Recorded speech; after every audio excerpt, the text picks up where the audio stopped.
യേശുവിൻ്റെ ഏറ്റവും പ്രിയമുള്ള കുഞ്ഞെ, ഉൽപ്പത്തി 12:2 ജീവിത വിജയത്തിന്റെ മഹാമന്ത്രം. അബ്രഹത്തോട് ദൈവം പറയുക, ഞാൻ നിന്നെ അനുഗ്രഹിക്കും, നിന്റെ നാമം ഞാൻ മഹത്വമാക്കും, ഗ്ലോറിഫൈ ചെയ്യും, അങ്ങനെ നീയും ഒരു അനുഗ്രഹമാകും. പ്രാക്കിന്റെയും ശാപത്തിന്റെയും ലോകത്തിൽ, ഭാരത്തിന്റെയും നെഗറ്റിവിറ്റിയുടെയും ലോകത്തിൽ, ഈ ലോകത്തെ മുഴുവൻ ജ്വലിപ്പിക്കാൻ നമുക്ക് എന്ത് ചെയ്യാൻ പറ്റും? നിസ്സാര കാര്യമാണ്, വെറുതെ അനുഗ്രഹിക്കുക.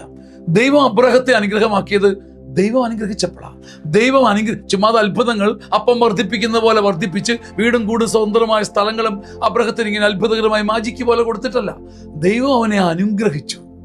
നിനക്ക് അനുഗ്രഹം ഉണ്ടാകട്ടെ എന്ന പോസിറ്റീവ് എനർജി ദൈവം തന്നെ, സൃഷ്ടാവ് തന്നെ സൃഷ്ടിയെ അനുഗ്രഹിച്ചപ്പോൾ അവന്റെ നാമം പതിയെ വിശ്രുതമായി അവനൊരു അനുഗ്രഹമായി. അപ്പൊ ഈ ലോകത്ത് നമുക്ക് ചുറ്റുമുള്ള നമ്മളെ ശപിക്കുന്ന, ഭാരപ്പെടുത്തുന്ന മനുഷ്യരുടെ ഇടയ്ക്ക് നിനക്കും അവർക്കും ഒരു അനുഗ്രഹമാകാൻ ഒറ്റ വഴി, ഒരു കുഞ്ഞു വഴി, ഒരു കുറുക്ക് വഴി. നാം ചെയ്യത്തില്ല. എന്ത് ചെയ്യാൻ പറ്റും?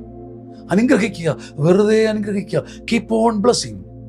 ചങ്ക പൊട്ടിച്ചവരെ, തവിടുപൊടിയാക്കിയവരെ, നിലത്തിട്ട് ചവിട്ടിയവരെ അബ്രഹത്തെ ദൈവം അനുഗ്രഹിച്ചതുപോലെ അനുഗ്രഹിക്കുക. 10 ദിവസം ചെയ്തു നോക്കുകയും നമ്മുടെ ചുറ്റുവട്ടങ്ങളിൽ ഒരു പോസിറ്റീവ് എനർജി ഉണ്ടാകുന്ന കാണാം. നമ്മളും അനുഗ്രഹത്തിന്റെ ഒരു മേലാപ്പിലേക്ക് ഉയരും. നമ്മൾ അനുഗ്രഹിച്ചവരും നെഗറ്റിവിറ്റി മാറി ഉയർന്നു വരുന്നത് കാണും. ലോകം മുഴുവൻ അനുഗ്രഹമാകട്ടെ. നമുക്കൊന്ന് ശ്രമിച്ചു നോക്കാം. ആമേൻ.